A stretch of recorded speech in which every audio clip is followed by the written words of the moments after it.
kembali lagi di UFIT Talks for a Better Talks. Gimana nih kabarnya teman-teman sekalian? Semoga selalu dalam keadaan sehat dan baik terus ya. Halo, aku Gaita Stefania sebagai presenter di sini.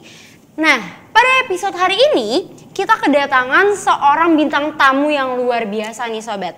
Yang tentunya sudah banyak berkecimpung di dunia bisnis properti dan kini merambah ke dunia podcaster. Dan beliau merupakan salah satu pendiri empunya dari @shareon. Namun santai dulu, kita tidak akan membahas politiknya. Tapi kita akan membahas kehidupannya atau perjalanan podcastnya yang sangat sudah terkenal, yang kini sudah mendapat 70.000 subscriber. Tanpa lama-lama lagi kita sambut Bapak Edi Wijaya. Halo Bapak, selamat sore. Saya panggil Jasya ya. Boleh. Terima kasih sudah diundang di podcastnya apa nih? UFIT Talks, ya. Betul. Nah, kita langsung masuk aja ke topiknya, boleh? Boleh. Oke, bisa diceritain nggak sih Pak awal perjalanan yang tadinya jadi bisnis properti sekarang justru merambah nih, loncat ke dunia media kreatif. Contohnya si podcaster ini. Gimana tuh Bapak? Nah, kalau untuk bisnis kan memang sudah berjalan. Ya, tentunya saya punya satu passion, saya punya hobi. Bagaimana saya menambah wawasan dan menambah juga pertemanan. Link pertemanan network saya di bidang baik bidang politik ataupun di bidang pengusaha ya. Karena yang saya podcast itu tentunya narasumbernya itu banyak kan memang di politik, tapi juga ada yang tokoh masyarakat atau tokoh pengusaha ataupun yang di bidang entertainment. Nah, kalau narasumber politik itu yang kami undang itu ya tentunya ya yang misalnya menteri, wakil menteri, anggota DPR RI, tokoh masyarakat dari suatu misalnya kelompok agama misalnya ya, termasuk kami pernah podcast dengan Profesor Sudarnoto itu dari Ketua MUI, juga Anwar Abbas dari Muhammadiyah, juga ada Romo Magnis, tokoh Katolik yang memang juga adalah pemersatu bangsa, tokoh bangsa. Wah, banyak banget ya tokoh inspiratifnya ya teman-teman ya. Oke. Dari tadi kan kita sudah berbicara sedikit nih Pak soal Bapak menjadi podcaster, Bapak meloncati karir dari bisnis properti sampai akhirnya jadi pemilik si @shareon ini. Tapi boleh dikenalin sedikit nggak sih Pak, @shareon ini tuh apa sih? @shareon itu sebenarnya singkatan dari nama Edi Sharing and Discussion. Jadi @nya itu dari Edi, ya. Share-nya ya sharing ya share, on-nya discussion belakangnya O dan N, jadi kita singkat jadi @shareon. Nah, sebenarnya @shareon itu tidak hanya di satu bidang podcast. @shareon itu juga ada yang di bidang namanya @shareon Code. Code itu adanya kita memberikan semacam code yang memberikan motivasi kepada semua orang yang bisa mendengarnya. Karena di @shareon Code itu kita memberikan setiap hari motivasi-motivasi yang kita dapatkan dari kearifan lokal, dari misalnya kebijakan yang dari orang yang terdahulu, kata pepatah, yang semuanya memberikan nasihat kehidupan yang baik, sehingga kita garap, kita jadikan itu lagi sebagai sesuatu yang menarik, kita isi dengan info-info, gambar-gambar dan video yang tepat. @shareon ini baru berdiri sejak September 2023. Jadi tepatnya ini baru masuk tahun ketiga nih. Oh, tahun ketiga. Oktober ini masuk tahun ketiga, sehingga memang kalau nanti dilihat @shareon kita punya podcast itu ada thumbnail. Thumbnail itu sudah yang jenis ketiga nih. Nah, kalau tantangannya itu memang pertama kali itu yang lebih berat itu di awal-awal. Karena bagaimana kita bisa mendapatkan narasumber padahal kita belum punya referensi nih. Kan kita belum pernah podcast nih. Apalagi yang pertama ini siapa kan ditanya, kamu pernah podcast siapa kan? Tentunya sama sekali nggak ada. Apalagi yang orang yang bisa kritis. Tapi kalau yang nggak kritis sih oke saja ya. Makanya memang kuncinya di awal-awal kita harus podcast dengan orang yang kita kenal dulu. Yang kita kenal waktu itu Jenderal TNI Purnawirawan Agung Gumelar. Beliau kan pernah dari Kopassus, pernah juga Menteri Perhubungan ya. Juga artinya beliau ada tokoh bangsa juga, jadi sehingga pada saat saya selesai mengikuti kelas di Lemhanas. Waktu itu saya ikut yang peningkatan wawasan kebangsaan. Akhirnya saya dapat ini yang namanya IKAPNAS, ini Ikatan Keluarga Alumni Kebangsaan Lemhanas ya. Jadi sehingga waktu itu Pak Agung Gumelar kan sebagai ketua IKAL-nya, ketua Ikatan Keluarga Alumni Lemhanas. Sehingga saya Pak Agung, boleh nggak saya podcast nih? Loh, jadi udah bikin podcast? Iya Pak Agung, saya mau bikin podcast nih baru pertama nih. Boleh nggak? Oh boleh, saya ajak Bapak buat di podcast saya bilang dari narasumber. Akhirnya beliau nggak keberatan, akhirnya bilang aku hubungin saya punya staf Pak Anton. Akhirnya kami berhubungan, akhirnya pertama kali podcast beliau adalah narasumber saya yang pertama. Jadi Pak Agung Gumelar nih, terima kasih banyak ini yang bisa membantu memulai podcastnya Eser On ini. Oke, banyak ya Pak ternyata sebelum menjadi podcaster tuh ternyata banyak perjalanan Bapak ya. Sebelumnya sudah pernah menjadi bagian dari Lemhanas, sebelumnya sudah menjadi tokoh bisnis mungkin atau mempunyai peran bisnis properti sedikit sampai akhirnya menjadi podcaster. Itu tuh gimana sih Pak belajarnya menjadi podcaster, atau dulu pernah nih bekerja di media kreatif atau gimana tuh Pak? Kalau bekerja di media kreatif belum pernah saya, tapi saya memang orangnya itu suka bergaul ya. Yang kedua saya juga suka membaca, jadi membaca berita supaya wawasan saya luas, supaya banyak tahu tentang perpolitikan, ekonomi dan yang hal-hal yang umum ya. Tapi karena saya tertarik passion saya di situ ya saya coba. Jadi saya tidak pernah betul-betul belajar seperti yang mungkin ada di UKI gini ya, ada kelas yang khusus jurnalis, podcaster atau apa gitu. Saya nggak ikutin secara formal, tapi saya belajar dan juga saya melihat bagaimana orang podcast ya. Saya anggap itu sebagai ngobrol-ngobrol aja kan, bagian dari ngobrol-ngobrol aja. Jadi, mengulik informasi. Tapi Bapak pernah ikut kelas mungkin, kelas sebelum jadi podcaster mungkin Bapak pernah menjadi peserta kelas siaran atau bagaimana? Kalau sejak awal mulai podcast, saya belum pernah ikut kelas siaran. Tapi malah setelah berjalan mungkin lebih dari setengah tahun, saya makin penasaran nih, kira mungkin saya harus mengupgrade saya punya skill. Bagaimana saya coba ikut kelas penyiaran misalnya. Saya pernah ikut kelas penyiaran yang bagaimana mungkin di sana diajarkan penekanan artikulasinya, mungkin ekspresinya, bahasanya itu. Jadi sehingga itu menambah juga wawasan dan saya bisa untuk pelan-pelan belajar dan mulai lebih baik dan lebih baik gitu. Nah, Bapak kan kalau saya lihat nih, Bapak udah expert banget nih di bidang podcast nih. Kira-kira Bapak punya nggak sih tokoh inspiratif sebagai podcaster? Boleh dibocorin sedikit ke sahabat UV Talks mungkin? Kalau tokoh podcaster itu sebenarnya saya sendiri belum ada satu betul-betul yang saya jadikan idola, karena podcast ini kan termasuk sesuatu yang masih baru juga ya. Tapi karena saya melihat peluang podcast itu adalah wadah dan sarana untuk kita bisa berbagi informasi dan memberikan edukasi, dan artinya edukasi itu datangnya dari narasumber dan kita bisa banyak menyajikan informasi-informasi yang bersifat positif dan tentunya yang harus yang akurat, karena narasumber yang kita undang itu tentunya harus yang memang betul-betul berbobot, berkompeten di bidangnya.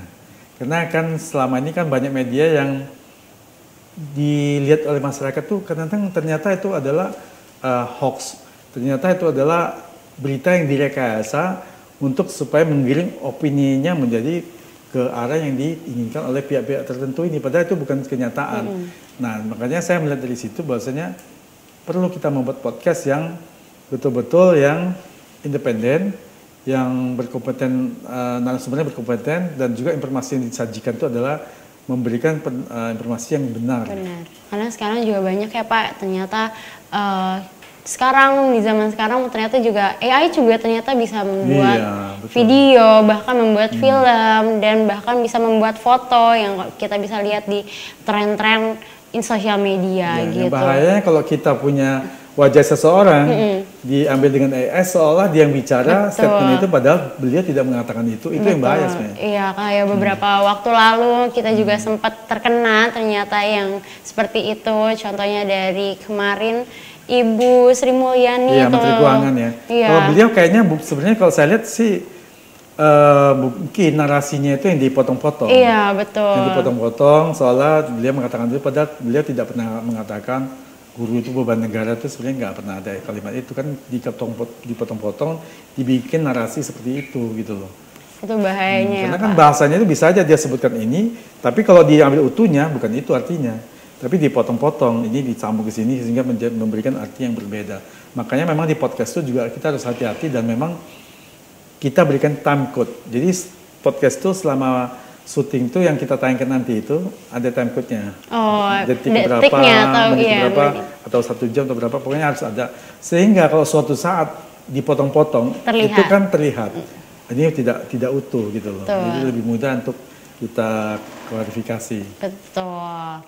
Oke, seru banget ya ternyata yuk teman-teman UFI Talks. Di pembahasan awal aja tuh ternyata sudah semenyenangkan ini, sudah seseru ini. Tapi santai dulu, sabar dulu, jangan buru-buru, jangan beranjak kemana-mana dulu. Karena kita akan mengulik lebih dalam lagi tentang Pak Edy Wijaya yang pastinya nggak kalah keren. So, jangan kemana-mana, tetap di UFI Talks.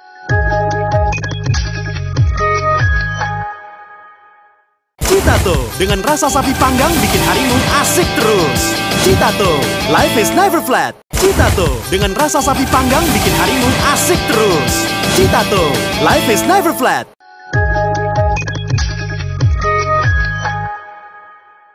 Oke, halo, kembali lagi Sobat UFI Talks for a better talks. Masih bersama Pak Edy Wijaya di sini dan kita akan membahas, mengulik lebih dalam lagi informasi-informasi tentang Pak Edy Wijaya juga Ed Sheeran ini sendiri. Bagaimana kelanjutannya? Kita langsung tanya aja. Halo Bapak, masih halo Getsa. semangat? Semangat terus. Masih semangat Harus terus. semangat. Semangat Ya. terus ya Pak ya. Ya. Oke, langsung aja nih Pak ke pertanyaan pertama.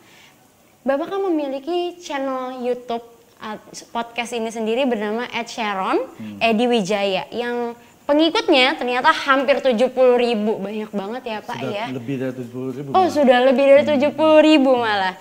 Nah bagaimana nih Pak dari Bapak sendiri menyesuaikan diri dengan target audiens dari segi teknik, topik, pembawaan dan suasana setiap momennya pasti kan berbeda. Itu bagaimana sih Pak? Nah, jadi kalau podcast Ed Sheeran ini sudah berjalan kira-kira 2 tahun. 2 tahun udah masuk tahun ketiga ya, baru mulai tahun ketiga. Dan memang subscriber kami di YouTube itu 70.000 lebih sedikit.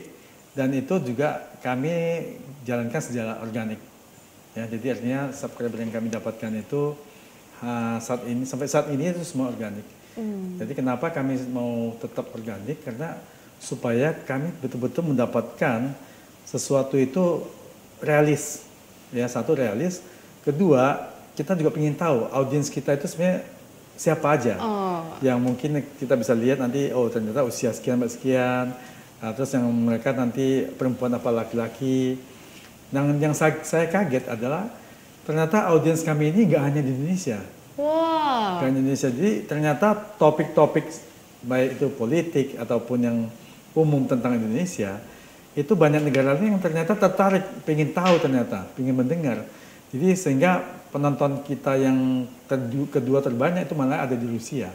Dan bahkan satu lagi, ada potongan podcast saya dengan Ibu Siti Fadila Supari.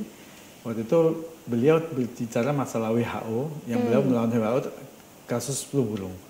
Nah itu podcast kami berdua itu diambil oleh satu YouTuber Amerika, Ashley namanya. Dia jadikan bahan perbincangan tentang flu burung dengan WHO. Salah satunya podcast kami yang dia tayangkan. Nggak menyangka ternyata sudah go internasional nih Bapak. Tapi Pak, gimana sih Pak caranya Bapak? Kan tadi Bapak udah menjelaskan tuh ternyata banyak tokoh-tokoh nasional terutama Indonesia yang Bapak undang ke podcast Ed Sheeran ini. Yeah. Nah, gimana sih Bapak menjalin network atau relasi dengan mereka? Nah, untuk mendapat narasumber ini memang sangat tidak gampang ya. Memang di awal paling susah itu di awal-awal karena kita belum kenal siapa-siapa. Siapa sih yang pengen di podcast ini? Siapa nih? Ed Sheeran ini siapa? Ini Edy Wijaya ini siapa ini? Gak dikenal dan belum ada referensinya kan. Ya, memang di awal-awal ya kita harus mempodcast orang yang memang kita kenal dulu. Dalam artinya setengah minta tolong. Tolong Pak, ini di podcast, termasuk waktu itu Jenderal Agung Gumelar, terus ada waktu itu mantan Menpora zaman era Soeharto itu Bapak Hayono Isman, terus Ibu Siti Fadila Supari. Bahkan waktu itu karena kita belum dapat narasumber yang lain, Ibu Siti Fadila Supari saya podcast sampai 4 atau 5 episode berturut-turut karena belum dapat yang lain. Buat stok ya Pak ya. Yeah. Tadi Bapak bilang kan banyak topik nih, banyak narasumber yang sudah diundang ke Ed Sheeran On ini. Dari banyak narasumber pastinya juga banyak latar belakang terutama dari segi emosional maupun lainnya. Yeah. Nah, gimana sih Bapak membondingnya nih? Kalau kita bilang, kalau anak sekarang bilangnya bondingnya nih. Bapak membondingnya dengan narasumber yang berbeda-beda latar belakangnya. Yeah. Memang itu kita harus melakukan riset dulu. Pertama, narasumbernya mungkin kali ini hot isunya ini, kita akan undang narasumber yang berkaitan dengan hal ini. Tentunya pertama kita harus melakukan riset narasumber ini dulunya apa latar belakangnya, dulunya pernah menjabat sebagai apa yang beliau pernah lakukan, statement apa yang pernah beliau sampaikan di media pemberitaan, itu semua kita pelajari. Bahkan kalau bila perlu, saya mencari tahu, ini sebenarnya waktu beliau itu masa muda, masa kecilnya yang tidak pernah orang tahu seperti apa gitu loh. Dan juga beliau itu secara pribadinya itu bagaimana, sehingga itu akan mengawali podcast itu akan lebih cair. Artinya lebih sudah sepertinya akrab gitu ya. Jadi sehingga itu yang perlu harus dicari. Nah, kedua tentunya saya itu harus mempelajari topiknya ini. Misalnya topiknya tentang ekonomi misalnya, tentunya kita harus banyak membaca tentang ekonomi yang sekarang lagi menjadi satu permasalahan apa mau dibahas, pertanyaan-pertanyaan yang kita akan sampaikan itu tentang ini, tentang itu kita harus pelajari semua. Jadi artinya wawasan harus kita asah lagi, pengetahuan harus diasah, dan kita harus banyak membaca. Gitu. Membaca itu penting ya Sobat UV ya, jadi jangan bosan-bosan untuk membaca, mencari tahu, jangan bosan-bosan untuk kepo. Nah, dari banyaknya podcast yang udah Bapak terjuni, banyak podcast yang sudah Bapak buat, bagaimana apa sih tantangannya di dunia podcast dengan melihat kondisi digital sekarang? Ya memang kalau era digital sekarang itu sebenarnya membawa keberuntungan buat podcast. Kenapa? Kita tidak perlu punya studio yang mahal-mahal misalnya. Mungkin banyak juga orang yang bisa melakukan podcast hanya dengan alat sederhana, dengan handphone, dengan apa, jadi bisa aja. Jadi tidak wajib harus punya alat yang lengkap, yang mahal. Satu. Kedua, dengan era digital sekarang itu memberikan keuntungan lebih lagi. Kenapa? Kita bisa tayangkan di YouTube, buat aja akun sendiri, terus daftar di YouTube, langsung bisa upload dan bisa tayang. Oke, kembali lagi nih Pak, ke pandangan Bapak sebagai podcaster. Sekarang kan banyak banget nih Pak konten dari podcaster-podcaster terkenal di Indonesia, terutama dari Denny Sumargo, Deddy Kobuzier, dan Bapak sendiri seorang podcaster yang menurut Bapak podcast ini tuh baik, masih relevan atau enggak sih Pak untuk sarana edukasi untuk anak-anak muda, terutama anak-anak dan mahasiswa? Nah, podcast itu memang sangat relevan untuk memberikan informasi kepada masyarakat, mahasiswa, dan orang siapapun ya. Karena memang sekarang banyak orang sudah lebih tertarik nonton podcast juga nih.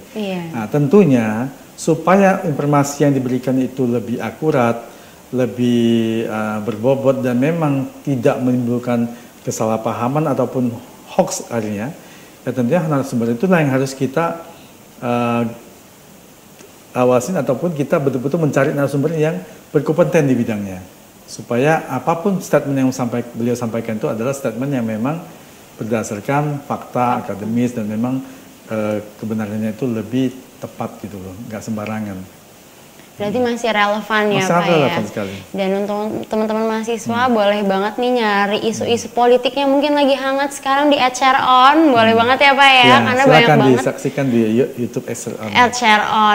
Boleh nggak sih Pak, sebagai podcaster yang sudah lama terjun nih Pak di dunia podcast, ada nggak sih Pak pesan, strategi atau saran bagi teman-teman yang mau menjadi podcast atau mungkin sobat-sobat UV yang lagi nonton di rumah, khususnya generasi muda yang ingin terjun ke dunia podcast ini sendiri?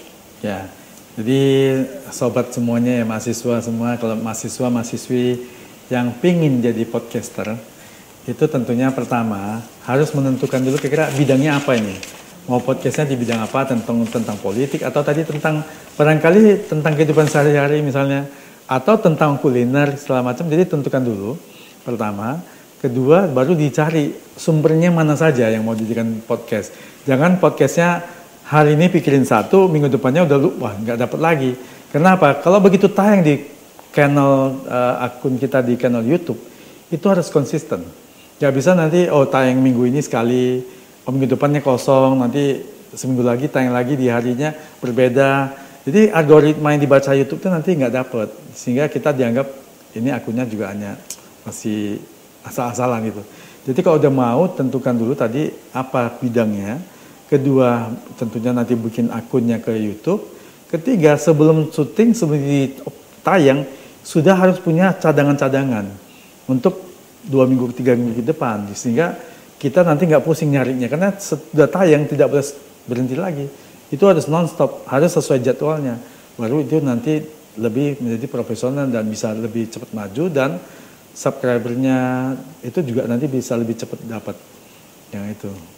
Boleh kali Pak, satu sebelum penutup mungkin boleh kasih kata-kata motivasi atau harapan Bapak tentang dunia podcast dan para podcaster muda selanjutnya ke depannya bagaimana? Nah, kalau untuk motivasi, kebetulan sekali nih Ed Sheeran ini punya satu jargon yang sudah kita gaungkan dari awal, karena itu berkaitan juga dengan pengalaman pribadi saya. Dan jargon ini adalah saya buat sendiri karena sesuai dengan pengalaman hidup saya. Jargonnya itu adalah sukses itu hanya masalah waktu. Karena saya sendiri umur 12 tahun, 13 tahun saya sudah mulai kerja ini. Saya membuat kerja di home industry, pembuatan kue di tetangga saya. Terus saya pernah kerja di tambak udang sebagai buruh kasar juga. Saya pernah jadi salesman, ya. Saya pernah jadi salesman mesin cuci door to door. Wow. Bayangkan door to door itu adalah menjual satu produk dari rumah ke rumah, ke door pintu, bagaimana supaya orang mau mendengar penjelasan kita tentang produk itu. Jadi di situ pasti banyak menggambling mental kita apa. Pertama kita pasti sering diusir. Karena juga udah bilang nggak mau, bandel juga, masih tawarin terus diusir orang.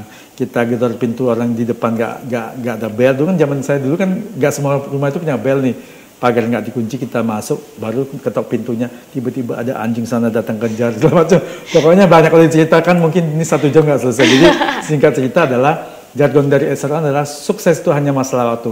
Bagi siapapun yang saat ini mungkin di bawah, yang kali ini kerjanya mungkin buruh kasar, ataupun hari ini jadi pengangguran ya, ataupun masih mahasiswa yang masih kosong, belum ada kerjaan apa-apa, atau pada saat ini ekonominya memang tidak baik-baik saja, jangan berkecil hati.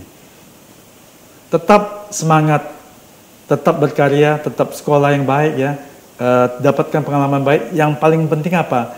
Karakter itu harus baik. Kenapa? Pendidikan tinggi itu belum menjamin kita itu sukses.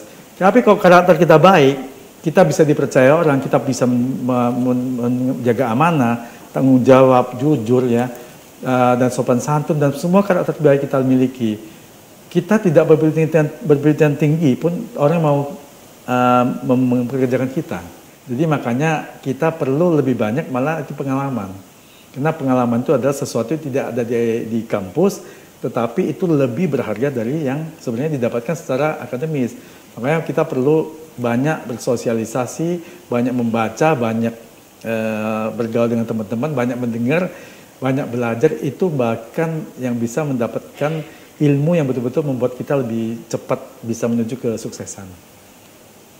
Wah, Sobat UV, ternyata kita menerima insight yang sangat luar biasa dari Pak Edi Wijaya ini terkait dunia podcast dan lain-lainnya.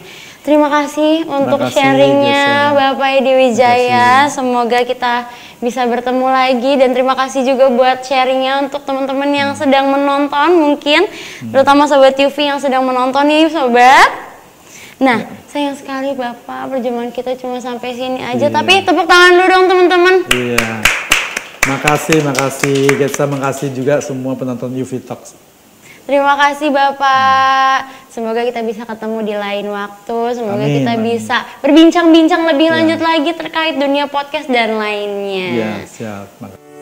Buat Sobat UV nih, jangan lupa untuk saksikan UV Talk setiap hari Jumat di channel YouTube Uki TV. Jangan lupa like, comment, share, and subscribe Uki TV agar tidak ketinggalan video atau konten Uki TV lainnya. Gua Gaitsa Stefania dan Kak Edi Wijaya dan segenap kru yang bertugas pamit undur diri dari UV Talks for a Better Talks. See you!